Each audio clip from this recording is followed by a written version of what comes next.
Yes. So first and foremost, I'd like to acknowledge the traditional owners of the land of which we sit upon today, the Gadigal people of the Eora Nation. And I also would like to pay respect to elders past and present and emerging, and extend that respect to everybody out there on your lands, and acknowledge the lands that you all sit upon today. Thank you for joining us. And I also acknowledge the Gadigal people of the Eora Nation and pay respects to elders past and present and emerging, and extend these respect to all Aboriginal and Torres Strait Islander people present. So my name is Vanessa Liamat. I'm the chair of Walking Between Worlds, and my people are from Yupungati and Miriam. I'm an Aboriginal and Torres Strait Islander woman. I am a cultural broker in this space, and I also, my background is in epidemiology, social epidemiology. I work across many platforms, and like, as if you would have heard earlier, like I've just turned 40. Thank you for agreeing, Tim. Today we would like this to be, we're just having a chat. So we don't want anything serious. We're going to try not to be too serious for you guys. We do encourage you to ask questions. The way we're going to run this is, first Tim is going to introduce himself, and then I will go into explaining the process of what we're going to do, and we're just going to take Tim all the way through this conversation. Tim. Yes. Well, my name is Tim Lee. Just to give you a bit of background, I'm originally from the UK, but I've been involved in the blockchain space since 2015, the beginning of 2015. I've written a book on the subject, which Vanessa's got a copy of, which I'm very blessed has taken me all over Southeast Asia, India, Dubai, New York, London, in terms of looking at how blockchain is actually looking. Just bear with.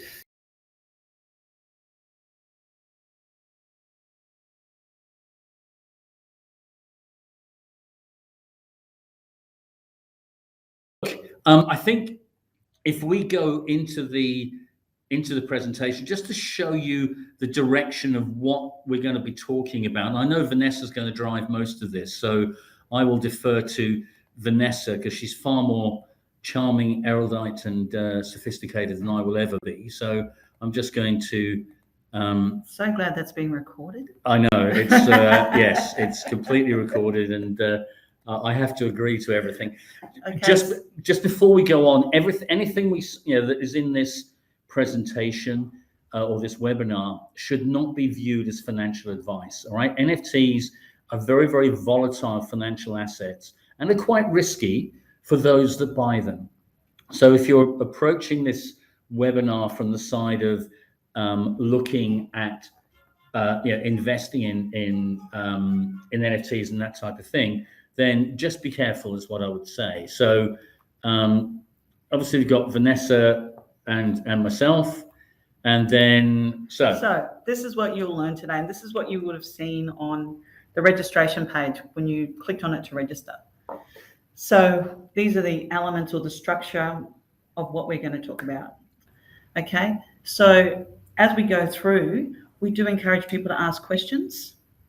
What we might do is, as we explain some sections, we could stop and go back to the page where the questions are in the chat, so to see if anybody's got any new questions, and then we'll come back and keep going. So, or the other alternative is, if we're having such a good yarn, we might just keep going and have the questions at the end. All right. So Tim is the NFT expert because he's been doing this for 10 years. Well, with NFTs more latterly in the past 18 months, I guess. Oh, sorry, I do apologise. See, this is it. Sorry, we're talking about NFTs, and all our electronics are going off, and it's and all our computers. It's the wonders of technology, but and we're talking to you about technology and digital technology in particular. Yeah. So when we talk about that background to NFTs. Yeah. Okay. We'll get straight into it. And as Vanessa says, we do have natural areas where we have a chance to have a break.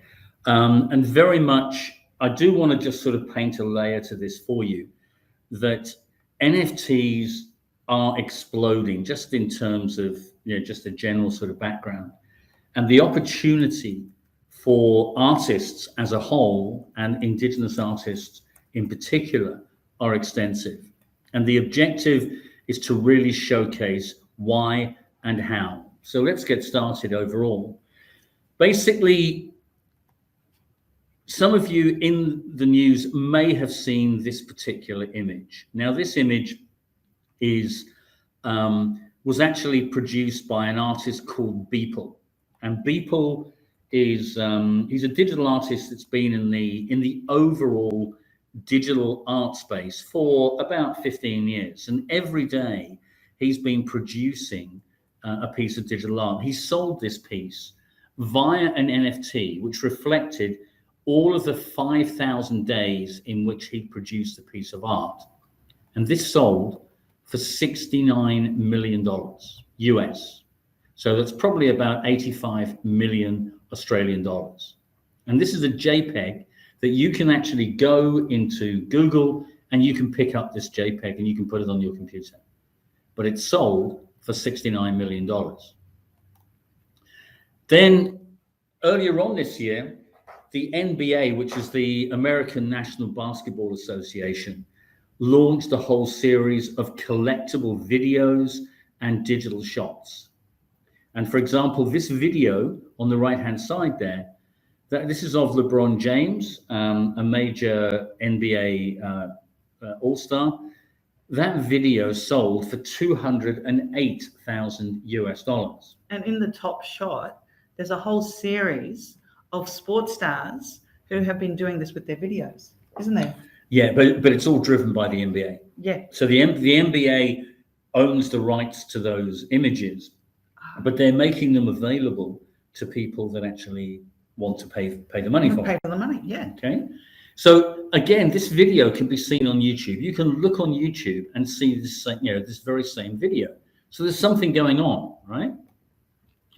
Kings of Leon it was a major band probably 5, 6, 7 years ago, and they've released their 8th album as an NFT with limited edition art, front row seats at their concerts, and they sold $1.4 million worth of sales without a record company involved. That's powerful. It's phenomenal, right? In terms of where does the record company fit in? And this is what's actually happening in the whole space, as you'll see as we go through this presentation.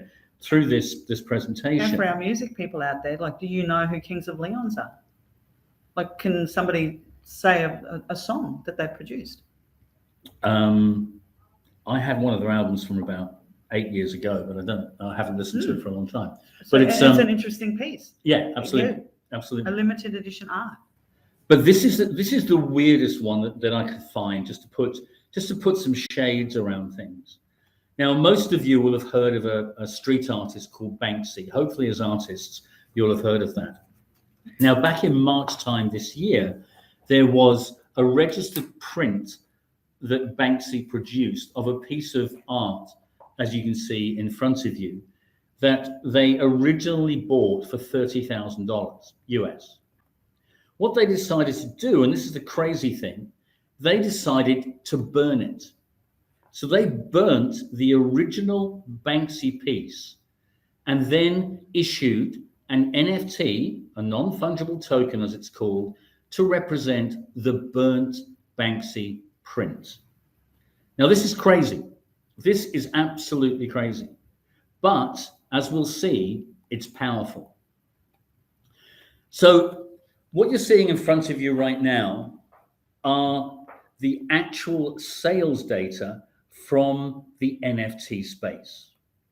And what you'll notice is the third quarter of 2020, this particular, the level of sales in the third quarter of 2020 were $22.1 million worth of sales. These are all US dollars.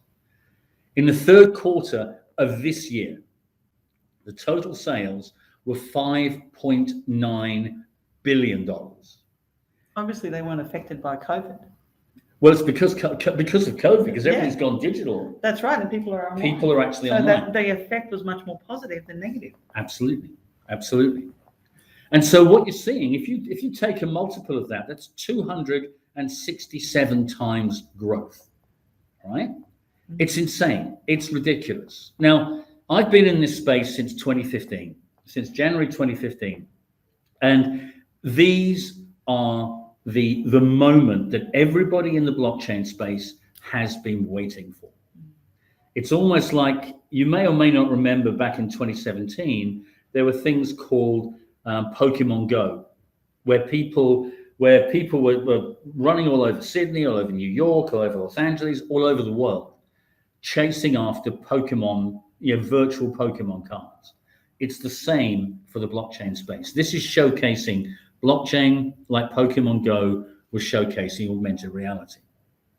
Okay, but you have to understand, these are all digital files. They're all digital art. You've also got brands, major global brands, getting involved, getting into NFTs. Okay.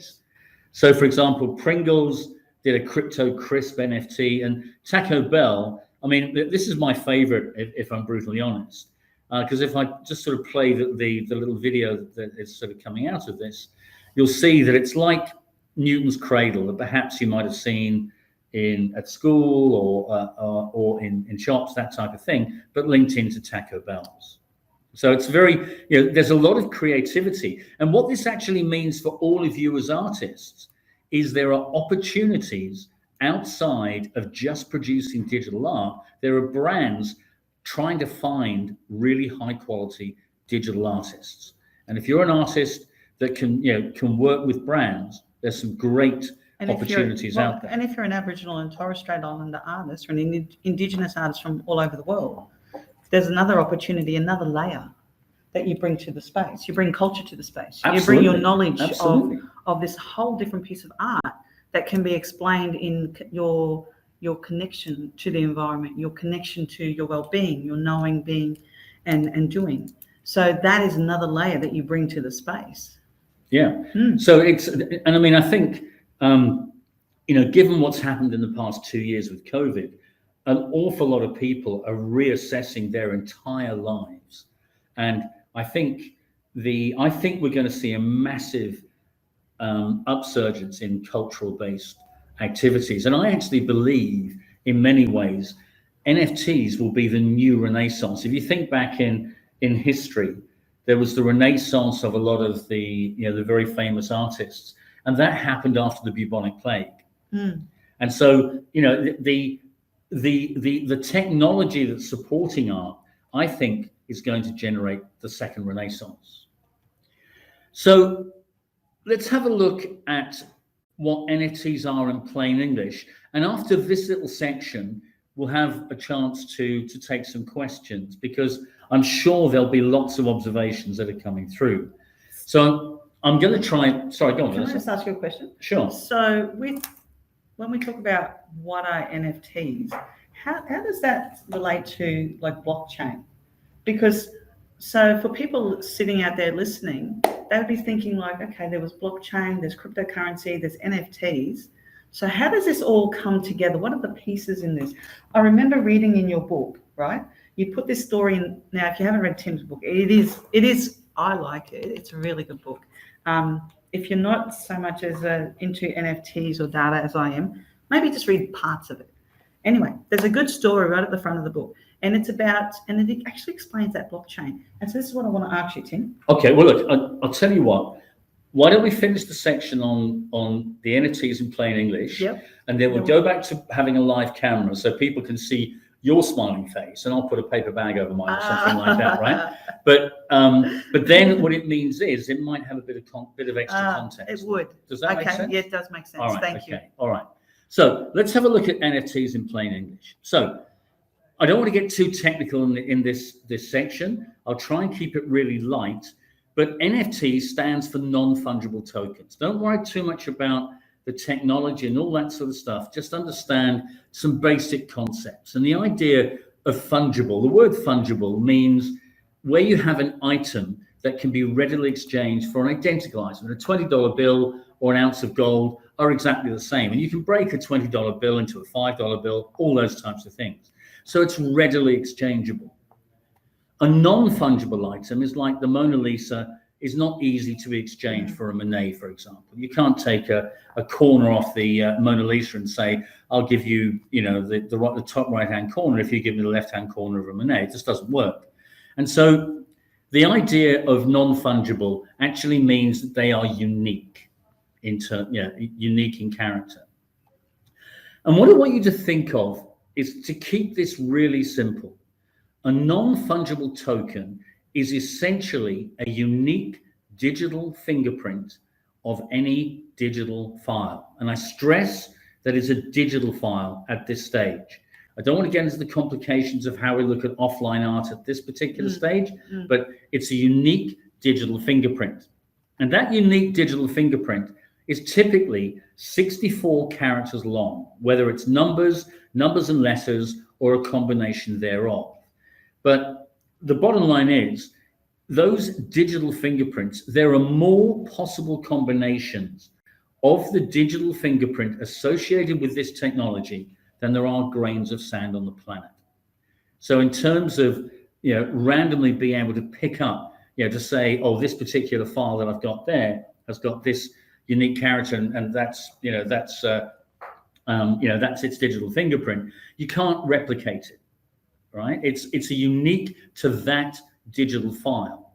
And what that means is, if you change one pixel, one frame of a video, or even one full stop in a Word document, the actual digital fingerprint will change. And that's really a really important issue.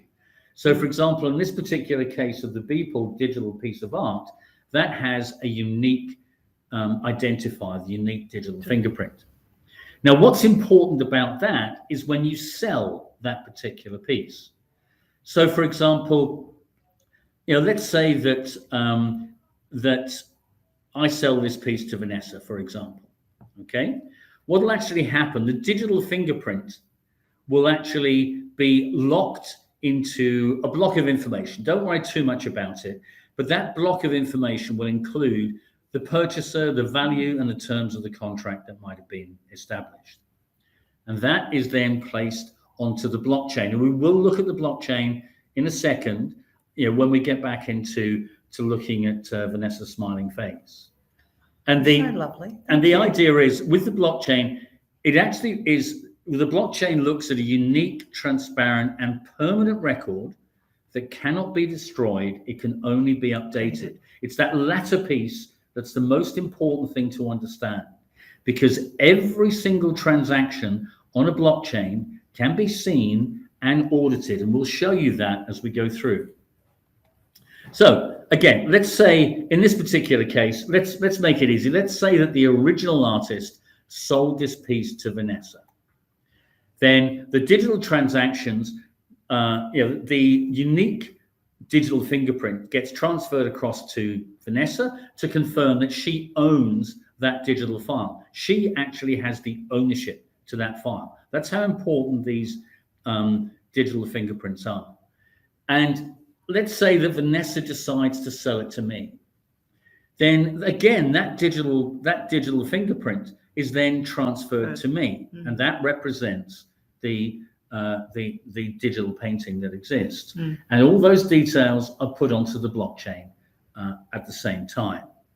Now, we will look at this in the reality of a transaction in a second, but what we're going to do is come back and we'll just see if you've got some questions first of all, and then we will keep going. We will, let's have a look. Okay. Let's have a look. Okay, so we're good. Right. Okay. So we've got no questions. Okay. So is everybody okay so far? Is that? Sorry, Alan. I do apologise if you're having problems seeing. Not too sure. We'll have to find out from Webinar Ninjas what's going on there. We will make sure there's a recording for everybody at the end. Okay. So if everybody's happy so far, what we can do,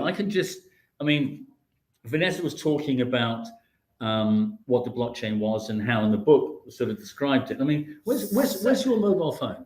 Over there. Vanessa's got a lovely phone, a lovely mobile phone, which is, it actually is better than my phone. But So I want you to imagine that I've stolen Vanessa's phone. Okay. Now, under normal circumstances, in order to establish the truth about whether I stole Vanessa's phone or not, we'd normally go to a court of law, for example, and there'd be a defense lawyer and a prosecutor, and the judge. Yeah, and you'd be suing me. That's right. And the judge would make a decision: did I steal Vanessa's phone? But imagine, because Vanessa is so famous, she is, one of the most famous Aboriginal and Torres Strait Islander women, and she's an exceptional woman in relation to what she does within the community. It's that she's surrounded by the paparazzi. And I want you to imagine that there are 5,000 members of the paparazzi that are actually chasing Vanessa around because she's so famous in the arts world, or anywhere, in fact. And as a result, they will be taking photographs of her every movement. So imagine they've taken photographs of me stealing Vanessa's phone. All right. Now, in order for me to change the facts, I have to persuade at least 2,500 of those photographers to change their images or steal those images. All right. And if I can't do that, the majority of people will, the majority of the images, if I can't persuade them, I'm going to be in severe trouble. Because the images won't be telling a lie. Right, the images tell the truth. That's right. So let's now make it harder. Let's say that those 5,000 images of me stealing Vanessa's phone are going to be locked in a bank vault and permanently sealed with a lock on it that has got more combinations than there are grains of sand on the planet.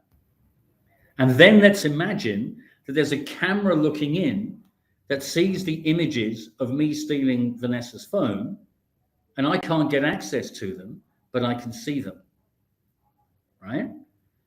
That actually means I'm in severe trouble. Now, I better give Vanessa her phone back, otherwise she's going to get upset. But what it means is those images are permanently stored away and cannot be changed. But you can view them. You can view every single photograph. You can trace it. Absolutely. Mm. And that actually is the blockchain. Except instead of the 5,000 members of the paparazzi, you have 5,000 computers connected together around the globe. And instead of images, it's actually data, or information is the best way of saying it. And so the idea is that data is actually blocked up together and permanently sealed, very much like a very powerful wax seal that can't be opened. And it means that data is absolutely permanent, but it's completely visible to anybody that has an internet connection. And that becomes incredibly powerful, as we'll see as we get into the next section. So we're going to move on to the next section, unless there are any immediate questions. Oh, good, Ellen, I'm pleased you've managed to connect. Okay, excellent, Ellen. Thank you. I'm very pleased you're connected now. That's great. So if there are any questions immediately, please put them into the chat. If not, we'll move on to the next part of the presentation that just gives you some ideas of what's going on. And so what does this mean? Sorry, keep going. No, go on. Yeah. So as we move into the next section of the presentation, we're going to talk about what this means for Indigenous artists. Yeah, it'll showcase how the technology is going to be so powerful for Indigenous communities and for every artist, to be honest. It's no different, but it's particularly important for Indigenous artists, as we'll find out as we go through again. So let me just bring up the shared screen again, and we'll just go back into the presentation here. Okay, so this is where we finished up before, where Vanessa has sold me that painting and the digital fingerprint has traveled down to me.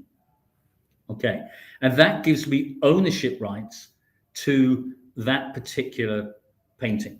And the artist the artist can still trace where their painting has been sold. Absolutely, and we'll look at in a second how powerful that can be. So now this is actually an artist that I have supported. He's a Kenyan artist, and I have to say his art for me is amazing. It resonated with me particularly. I mean, my mother lived and worked in Botswana for 15 years, And I was very blessed to get out there a few times and spend time in the bush with the local Botswana and a local, lots of communities out there. And that was very special for me. So I'm just going to say this, there's more to the story.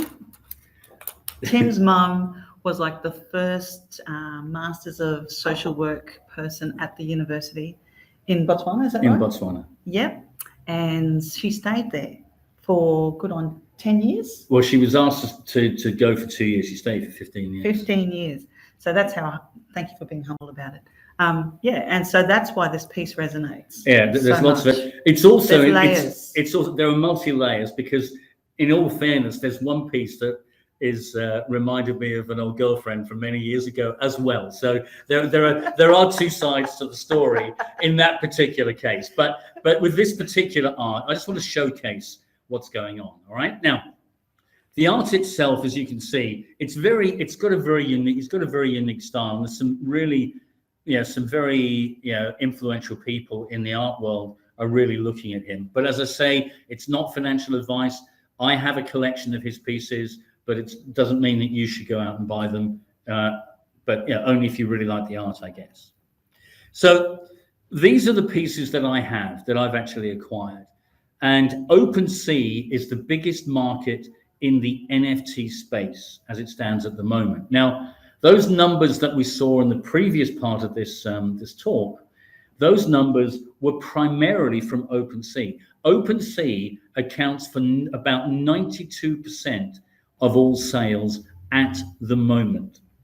And that's why it's really important, for any Indigenous artists and any artists, you've got to actually explore Opensea and spend, I would say to anybody that's just getting into the NFT space, you've got to spend between 30 and 50 hours, is my estimation, to understand what is going on. Because it's a massive market opportunity, but you can easily get burnt as well. So, it's really about understanding Opensea and understanding the culture of NFTs.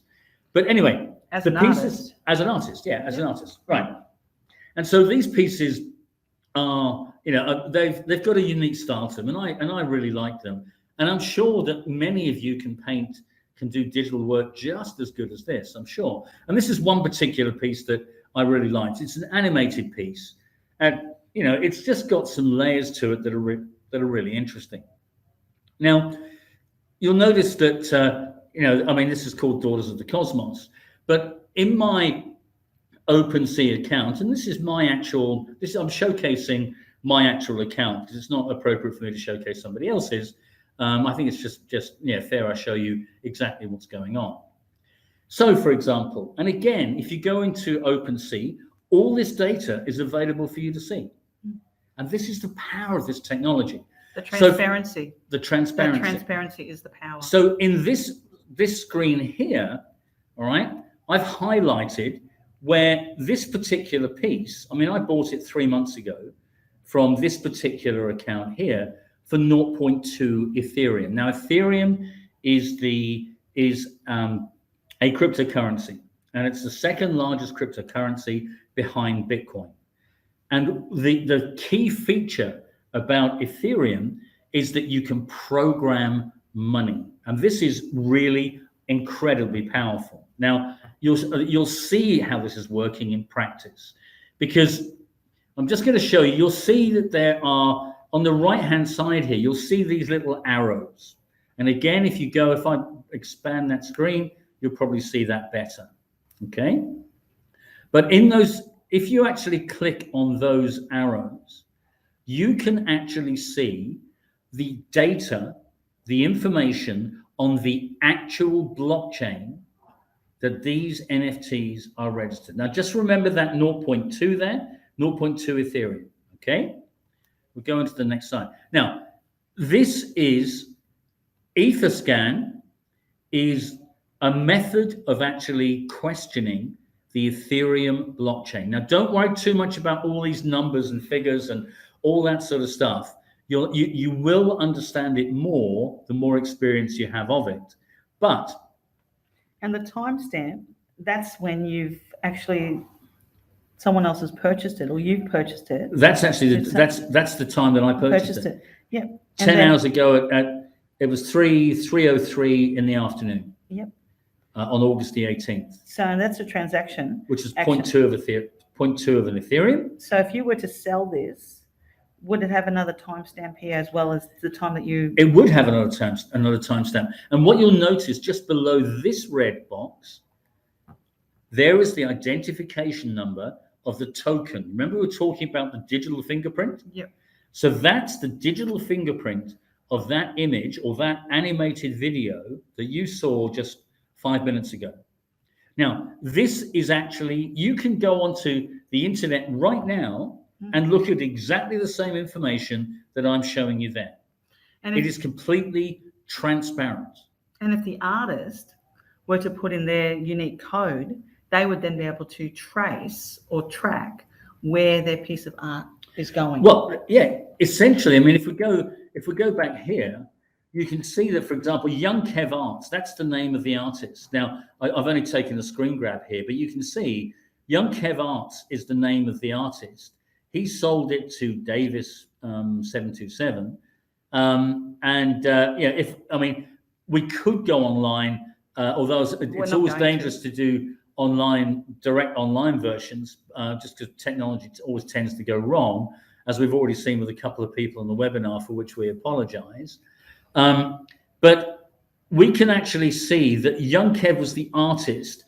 That person bought this particular piece 4 months ago. I mean, we could just click on that detail there, and we could do exactly the same. Go into the Etherscan that we looked at there. And this shows you the hardcore data that is available for anybody to view it. All right, so it's incredibly powerful. And so the next space becomes really interesting, all right? Because if I want to sell this piece now, and not that I'm going to because I really like the piece itself, all right? There's something that every single artist who's on this webinar or who's looking at this in the future should take real notice of, and that's in here. What you will see as we expand this screen up, the creator royalty in this particular case is 10%. Now, 10% is high in my experience, right? But what this means is every time this particular piece sells, the artist will generate 10% of the actual sale price. Even if the NFT is sold at a loss, they still get their percentage, right? That's exactly right. Now, my guidance in most cases is I'm seeing 5% as the standard creator royalty. This is a bit high, but it all comes down to personal preference and choice, because some investors don't like to see high levels of creator royalty. But the important thing is that every single transaction that goes onto the blockchain, because there's a digital fingerprint that can identify where that piece of art has come from and where it's gone, you can see where the royalties that have been created, and through these things called smart contracts, where money is programmable. And I don't propose to go into that in too much depth today because we won't have time. But as an artist, you can actually build in your creator royalty, and that is exceptionally powerful. And the other thing is, like when you were talking before, Tim, I'll tell you what we'll do. Let's come offline, because there are bound to be questions now. If there aren't any questions, that means that I've done a great job, an amazing job, or I've completely bored the pants off you. Permanent traceability in blockchain, given the sentiment towards photographs. Right. Okay. So there's a question that's actually come out from Erin there. Okay. I'm curious for an Indigenous perspective on the idea of permanent traceability on the blockchain, given the sentiment towards photographs and things of that nature. So it's a good question, Aaron. I mean, photographs are digital images. As long as it's a digital file, all right, and it's an NFT, you can actually trace and track all the ownership and all the transactions that are associated with that token. So you can see where you will automatically get a portion of your funds passed across to you in the form of royalties. Now with Opensea, they delay it by a little bit, just to make sure there's no fraud and all sorts of stuff going on. But you can actually see where the funds are actually transmitted, and it can be completely automated, so that as soon as the piece is sold, the royalties can actually be generated. Opensea, as a policy, have a delay because of fraud or concerns about some fraud. That may change as time goes on, but the most important thing, whether it is a photograph, an animation, a video, augmented reality, any form of digital file, this can be applied to. So what it means is, for every single publisher that's out there, right? Anybody that owns collateral, like Disney or like Universal Studios or any Indigenous publisher, for example, they can actually put items that they have ownership and title to into an NFT. And they can then, as they sell that, they will then get a recurring royalty. That's one of the things that appealed to the NBA with Top Shots. When they put Top Shots out, in the first month, they sold $232 million worth of sales. All right? People actually had the opportunity to own a piece of basketball history. All right? And nobody else would actually own it. Other people could copy it, right? But they could never own it. And that's the big difference. It's like if you look at the Mona Lisa, for example, probably one of the most iconic, pieces of medieval, sort of painting by Leonardo da Vinci. Not a very impressive piece in real life, I have to say. I mean, I've been fortunate to be in Paris a few times and have seen it. But you can actually you can go into Google and you can just download a copy of the Mona Lisa, but you don't own it. And this technology enables you to establish ownership. Now that can be extended. For example, if you're an artist, you can do 1 of 1s, you can do 5 of 5s, you can do limited prints of 10, 20, 30, 50, whatever you actually want to do. And each of those will have a unique digital fingerprint. So you can actually track where it goes. But at the same time, the buyer can purchase the original. Well, the buyer, I mean, that depends on whether the artist wants to sell it. Yep. Okay. Yep. The collectors in general terms, and I've bought a fair number of pieces that are of artists that I particularly like, and I like focusing on 1 of 1s that are completely unique. And by being completely unique, that actually means that it is, is more likely to increase in value in the future. So let's have a look at Aaron's got another question. I was more curious for Vanessa's perspective. Is the blockchain is potentially a cultural challenge similar to photography in digital culture? Once a person has passed. Okay. Thank you for the Okay, so what we've been doing in that space, in the Aboriginal and Torres Strait Islander space, we have developed cultural protocols, and we looked at Terry Jenkins' work to develop those cultural protocols and create New South Wales, and we've also shared it with and got an opinion from Bibi Barber and other Aboriginal and Torres Strait Islander artists, so that we could actually, because we've considered your question, and and we've also considered that whole other question about, what if this piece of work needs to be authenticated by an Aboriginal and Torres Strait Islander elder? Okay, so these are really important questions that we put on the table and that we've actually really worked around.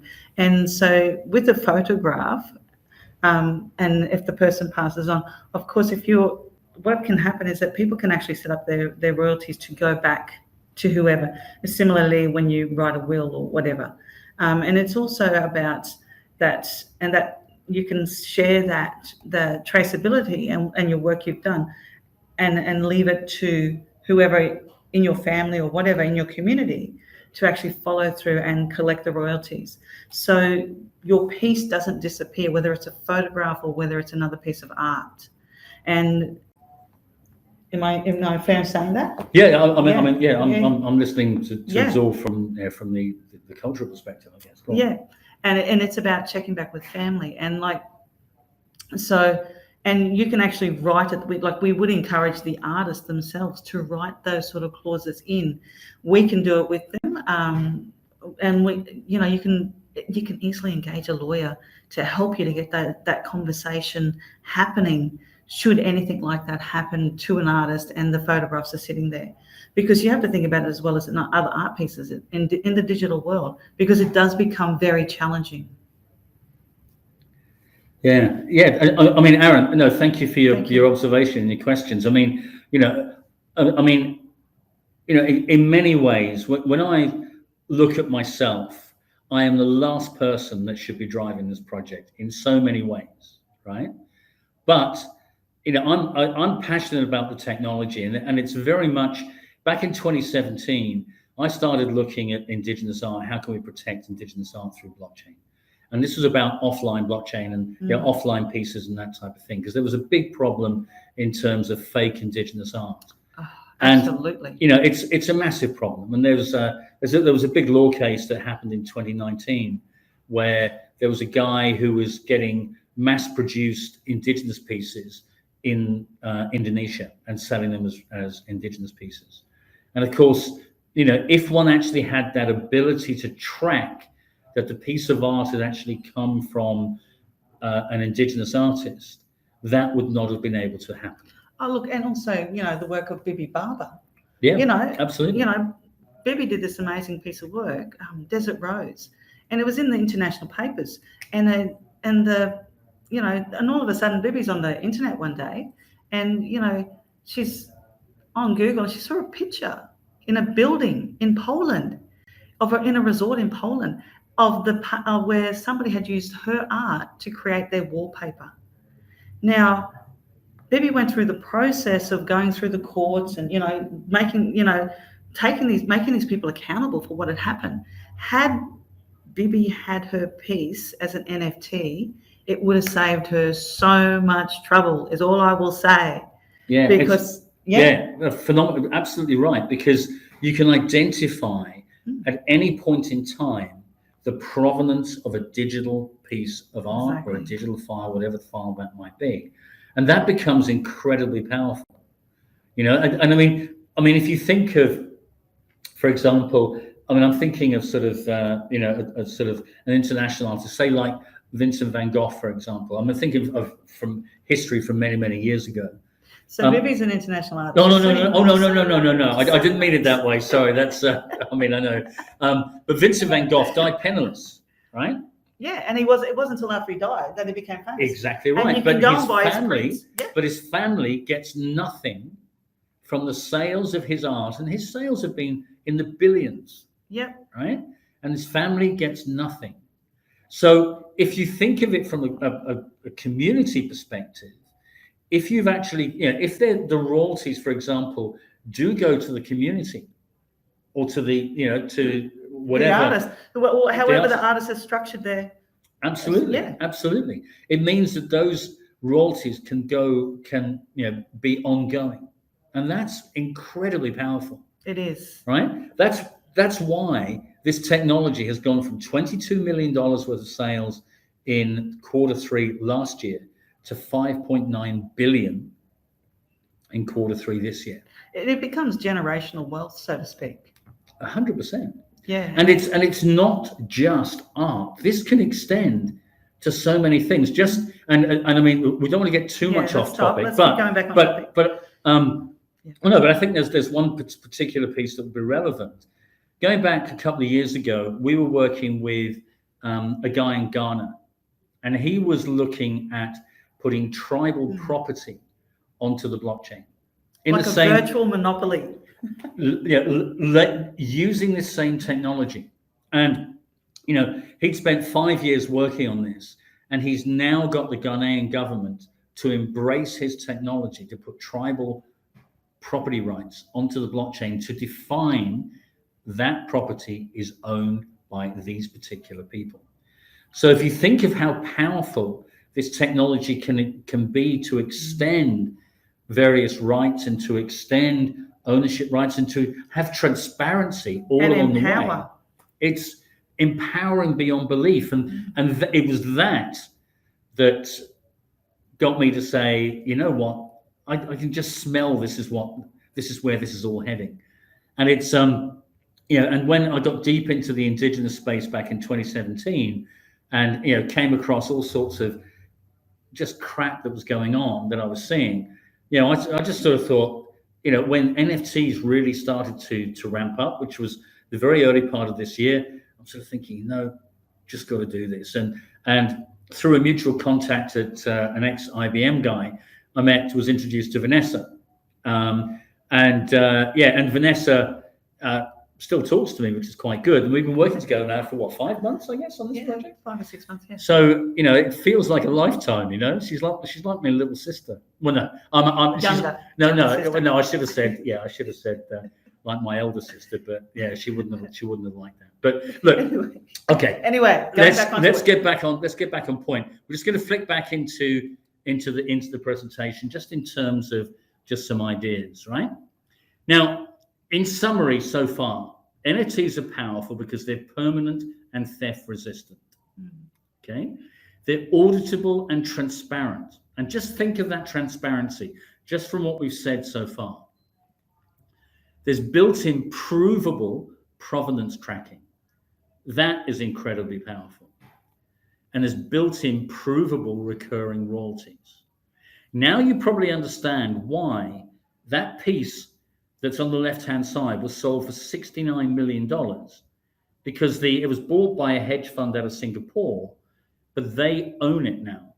And it's become culturally significant in the blockchain space, in the cryptocurrency space, because it's the third largest sum ever paid to a living artist.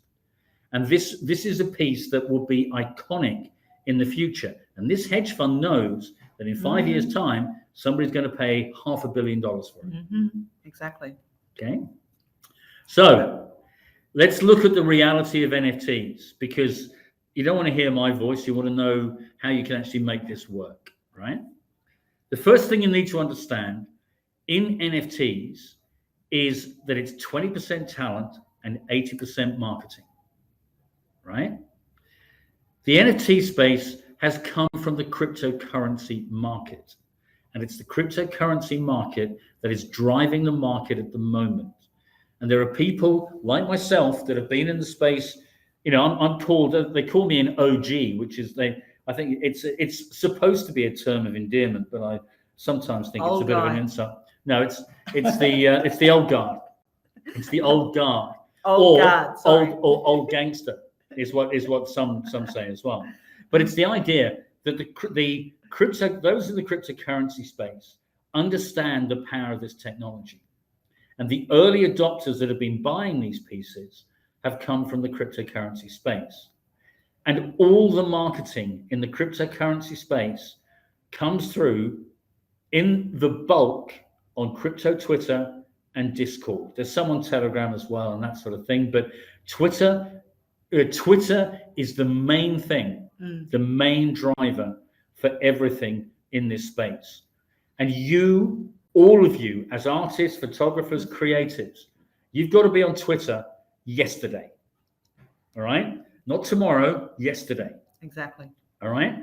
And it's one of those things that you have to actually just get on there, and you have to actually look at the idea of 80% of your time in Twitter is engaging with the NFT community.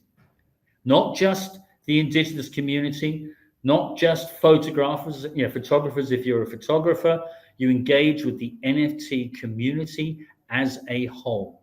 Everybody's incredibly friendly. And I mean, there's an expression that's come out that I heard about 6 weeks ago, which just resonated with me. When people said, I came for the Lambo, but I came away with a van full of friends. And I mean, Vanessa's been on a number of Twitter Spaces, which is the ability to actually talk, on an audio capacity on Twitter. All right. Now, I've been doing a lot of those for the past 4 or 5 months, and you can engage with the NFT community in such a nice way, and everybody is so respectful.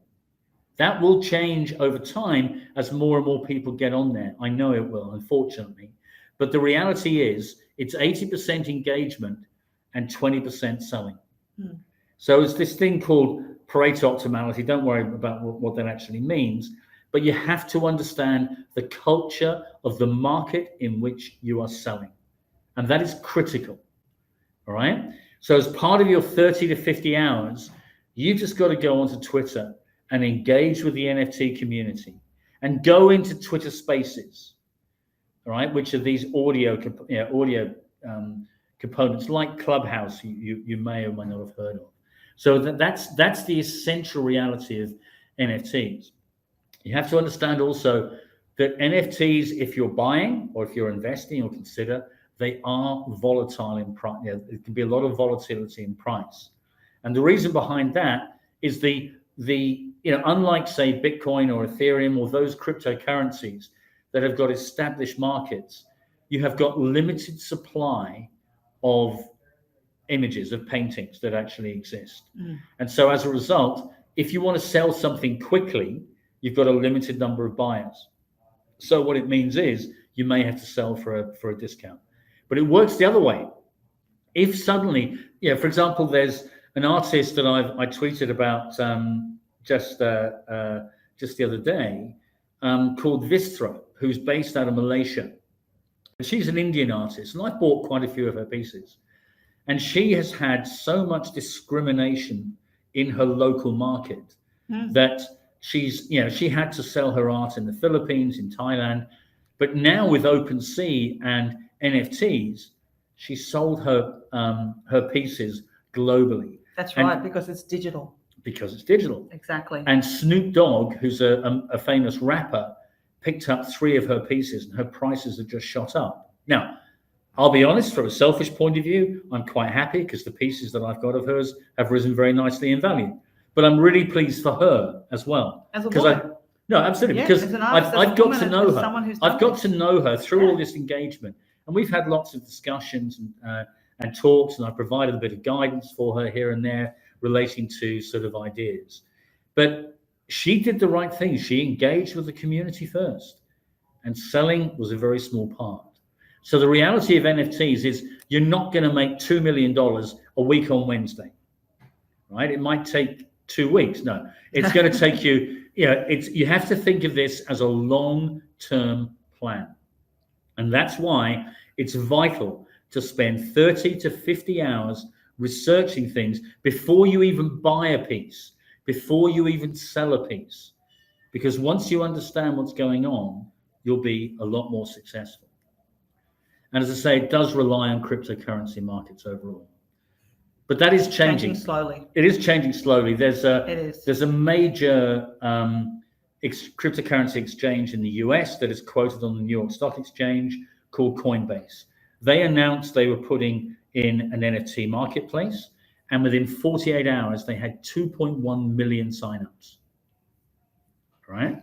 This market is moving quickly. This market's moving incredibly quickly, but by being in this webinar, right, you are one of the early adopters. This is the very beginning of a massive, massive change. Now we'll come back into talking in real life and see if there's any. Are there any questions before we go on to potentially just some of the ideas of future? What's this? Original game. Okay, right. Thanks, Rachel. That's lovely. Yeah. Is this all making sense? Hopefully, it's just giving you a sense of where this market is going to go.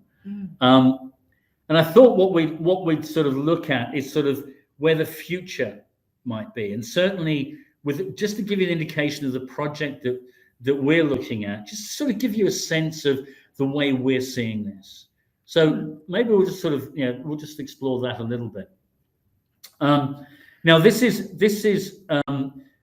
this is the project that Vanessa and I are sort of working on as a community. We've got 10 people that are working within the team who are working to try and help, and we're doing this as a community-based structure, and it's really important to understand that. So I am not the only Aboriginal and Torres Strait Islander person in the space, just so you all know. No, absolutely. Okay. We're very keen to make sure that we have the right voices, not just here in Australia, but throughout the Indigenous community globally. Yeah. And essentially, I think it's fair to say that globally, Indigenous communities are being disenfranchised. And there are massive digital divides that exist between, Indigenous communities and Western communities. And it's made worse by the ever-increasing speed of technology. And you've seen just from today the speed of the NFT space. And it's very much that, if there is not something that is done to actually embrace the community, to energize themselves and to empower themselves by creating the structure, a community-based structure, we're actually going to miss out, or potentially Indigenous people miss out on the NFT revolution. And we see it all too often. And so, and it's more of the reason why we need to be part of this growth and movement. And it's one of those things because, on the one hand, we've got the oldest civilization on the planet, right? Yeah, oldest continuing living culture. Continuing living culture on the planet. And we're trying to blend together the leading edge technology into that dynamic. And it's interesting. I think but it's powerful. And the most interesting thing about this is that we're bringing that knowledge, the oldest continuing living cultural knowledge, into this new digital technology space. And we're creating something that will bring Indigenous communities with us, and will bring that as we were talking about earlier, that generational wealth will continue. So we'll start to see the shift around the world, where Indigenous people will also have the knowledge to step up, and they won't be left behind. We're pulling people with us. So be prepared to be hauled over the mountain. You are.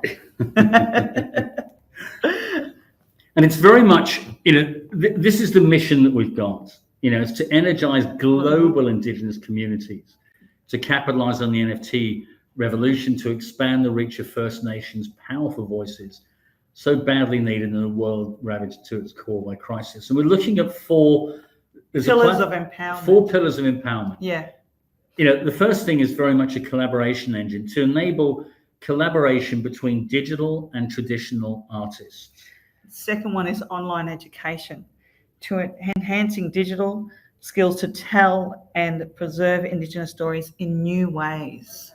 And it's very much about, if you think of any form of learning, if you have a very particular objective, for example, selling artwork online, there can be a very focused set of digital skills that can be looked at. Exactly. And by osmosis, by the very process of doing that, it's going to enhance digital skills. So that's really important. And we are working with universities at the moment to create some of those platforms for online learning, so that people are not only ready to come into the digital space, but they can also, so we create that sustainability, so people have that ongoing knowledge how to sustain themselves in the digital space.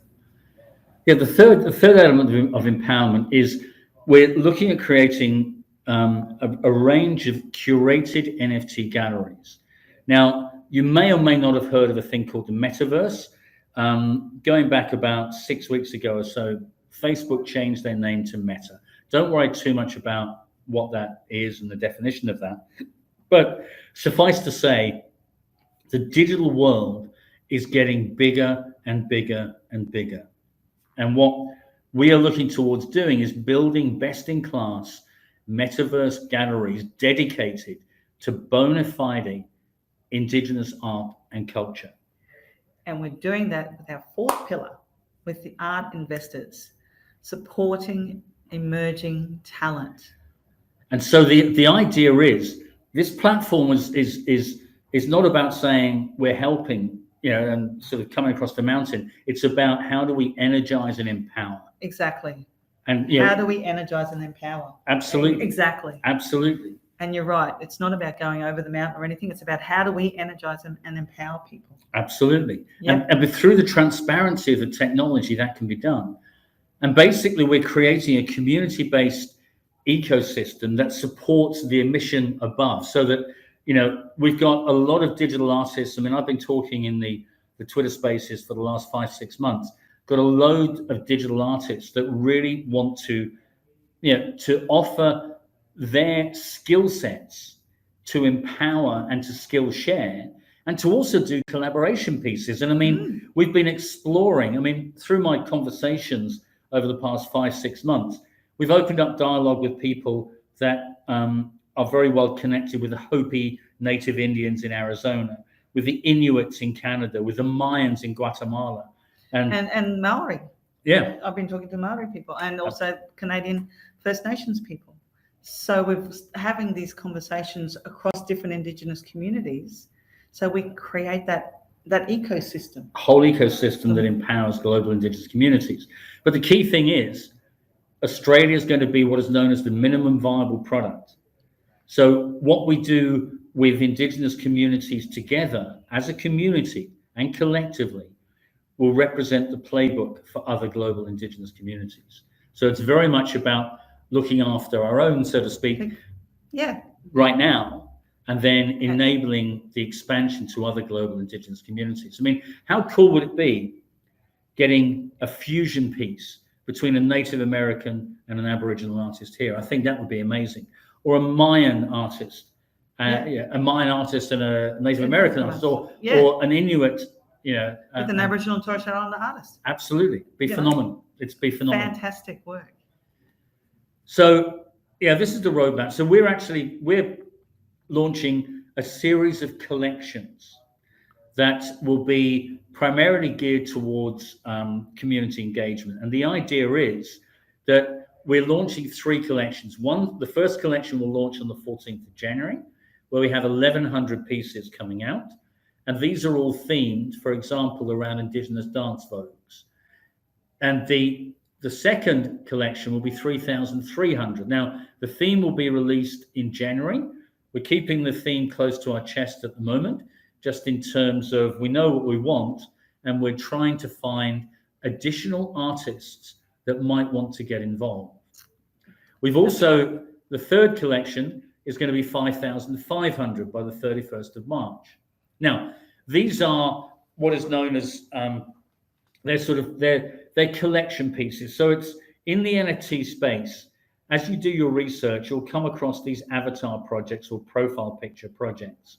And they're often producing 10,000 pieces in one go, with the idea that the pieces are created digitally and then put together algorithmically through computer code to generate 10,000 pieces. We don't want to do that in that particular way. We want to actually blend different artists from different parts of Australia within the Indigenous community to embrace the collections altogether. And so that takes us through to sort of really engaging the community. And we are talking with wholesale investors, and these are cryptocurrency funds across the globe who are really interested in what we're doing, with the idea of fulfilling the development of those 4 pillars of empowerment that we looked at in the previous slide. And the idea is we're looking towards launching that by around the 30th of June next year. So what it means is that we're absolutely looking towards looking at how we can actually make this happen as a community-based structure, where it's by the community for the community. Exactly. So for example, the cryptocurrency community will help with funding. The digital artists will help with education. The art investors will help with engagement with artists to actually assist. The developers that are working in the metaverse will help the community, and everything is driven by a common goal. So the first collection, we're we're in absolute final discussions for the Indigenous artists for the first collection. We may have one space left. Have we still got one space left? Yeah, I think so. Got one. One space left. We've got one space left Yep. for the 1100 pieces, but very much it's around Indigenous dance vogues, for example. And within these collections, the way that we're distributing funds, and these will be done via smart contracts, looking at the idea of that we've looked at with the way that royalties are distributed. The 30% go to the actual artist pool, 30% go to Indigenous charities that are chosen by the artist. So if there's a charity within their local community, then there will be distribution of funds to Indigenous charities. 30% will go towards to building the community and building the platform, so we can actually get to that the next stage of engagement with the global Indigenous communities and talking with the cryptocurrency funds. We've got carbon offset to make sure that we're sustainable, ecologically appropriate. Yep. So there's 2.5% in there, 2.5% for legal and regulatory, and just some contingency just in case there are some expenses that come out of left field, which we're very, very sort of mindful of. But the idea is, and so this is the for the Genesis collection, this is where we're working. We've got an amazing advisory team and highly supportive subcontractors, and we're actively talking to a number of Indigenous teams to actually to shape the picture of the wider platform. And so this is the first collection is going to be launching on January the 14th. And if you want to reach out, connect with us on Twitter. Connect on Discord. Yep. Send me an email, Vanessa@blacklorikeet.com, and we can have a chat, a yarn, and see how we go from there. Now, don't stress out if it takes me a day to get back to you. Okay, but we're open to having this discussion because, like we were just saying, we've got one space left for the Genesis collection. We've also, we've got those. When Tim was talking earlier today, when he talked about those, when Pokemon put out their special pieces, and they put Pokemon put out a gold card, and for us, we're calling those hero pieces. So we also have a little bit of space for maybe one or two artists for hero pieces. But we would love to have the conversation with you if you're interested. And we've also got other, like we showed you, our pathway, because we've got other dates that we are also launching pieces. And we will need other artists. And so we encourage you, please, if you're interested in this space and you would like to see your work put into the NFTs, come and have a yarn with us. Yeah. And it's very much, I guess, because with the walk in between worlds, it's fascinating in many ways because I walk in the blockchain world and the cryptocurrency space, which I know inside out and backwards, and the technology space. And I'm very comfortable in that space. A lot of people that I talk to, artists and people from a whole variety of walks of life, know nothing about that space. So I'm walking in between two worlds. And I guess from your point of view, Vanessa, you're the same, aren't you? Yes, and so I walk from that cultural perspective. I walk in that Aboriginal and Torres Strait Islander cultural perspective, Indigenous culture. I was lucky to be raised by my grandmother, and I was raised in culture. And, and then doing a PhD that I actually looked at how our kinship system was actually preserved in delivering health services is really beneficial in understanding how cultural governance works and how we don't lose our culture and how we actually bring our artists and our creatives and our photographers and everybody on board with us on this journey. And that's what's really important. That's what I bring to the table here. And so I walk in that world of understanding and having this love for, I'm learning to love NFTs, and having a love for numbers, though, is very beneficial for me, and loving our culture and bringing it all together and merging the pieces. Because as I see this is like Tim, we're bringing the oldest continuing living culture together with the new age digital technology. It's huge, and it's changing the narrative, and that's what we're doing in this space. Yeah. Yeah, look, I mean, it's been a long session, and I appreciate you all sort of hanging on there. I mean, are there any sort of questions that you have that you actually want to ask? I mean, just in general terms, I mean, anything, anything. Sorry, go on. Go on. We are, like Tim said earlier, this is recorded, and we are going to do another follow-up webinar next week, and we're just going to continue it so that as people send me either email me a question or put questions in the chat or whatever, or tweet us a question, we will come back and address it like in a webinar series, because so many people ask the same question. And sometimes people just don't know how to articulate that or how to say it in a way that others need the answers to as well. So we're really happy to have those yarns and those conversations with everybody, and making sure that you're all on the same page and there's no one's confused or left behind. I mean, I think, we are just at the beginning of massive transformation. Just to give you an indication, with Opensea, for example, it was $10 billion of the sales. No credit cards were used, no banking institutions were used. It was cryptocurrency, all right? And that gives an indication of how centralized institutions, even governments, are actually being they're being changed, they're being transformed by this technology. So we've just got a message here from Ellen. So for artists who've never heard of NFTs, should they just email you? Do you ever do webinars for small groups? We certainly can. We're happy to, Ellen. I mean, obviously, time is a precious commodity, so it's one of those things that we want to try and be as effective and talk to as many people as possible, so that we can share what we're trying to do and try and help where we can.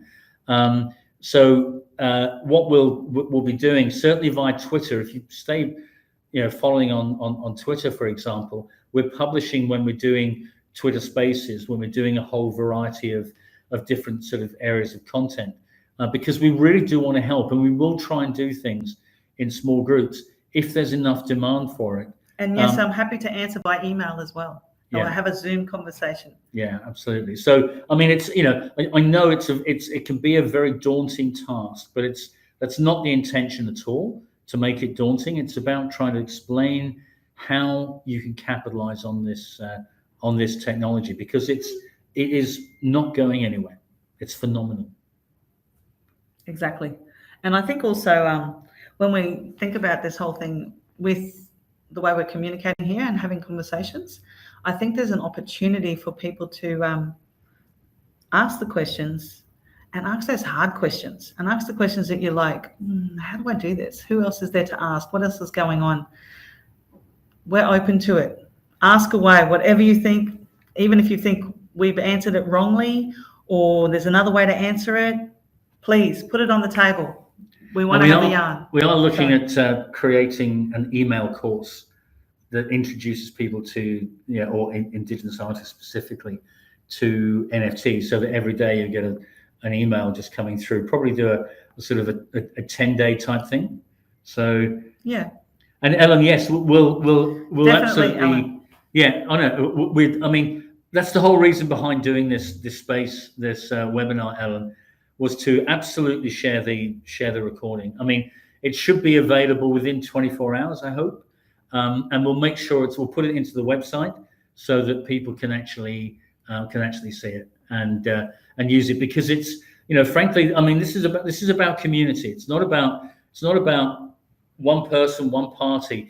This is about how do we empower the community by the community, and it's a collective approach. Mm-hmm. Anybody else with any questions? Okay, so do you need to see my email? Yeah, we'll just bring this back up again for a couple of minutes there. And I mean, I would just say again to everybody, just experiment, have a look at the NFT space, try and do some research, go into Opensea. It's opensea.io is the name of the largest NFT platform, and just see what goes on in terms of the transparency, in terms of the ability to trace and track provenance, to look at how pieces are being sold, who's buying them, all this type of stuff. And there's regular content that we're putting out anyway relating to, helping you understand more. And this is the point of doing this webinar, to actually help specifically, because we understand, it could be very daunting. But I think, like anything, there's every 10,000-mile walk begins with the first step. And I think what's happened is you've made the first step today. You've actually explored, and hopefully we've done that in such a way that it's been fairly easy to understand. I hope. If it hasn't, give us the feedback, and we'll see what we can change. But we're always keen to try and sort of see how we can make this as easy for Indigenous artists to work on. Yeah. So, thank you for having the courage. Yeah, absolutely. And you're the first of of a whole raft of people that will be coming into this space. As we get into the new year, the space is going to become increasingly busy and increasingly crowded.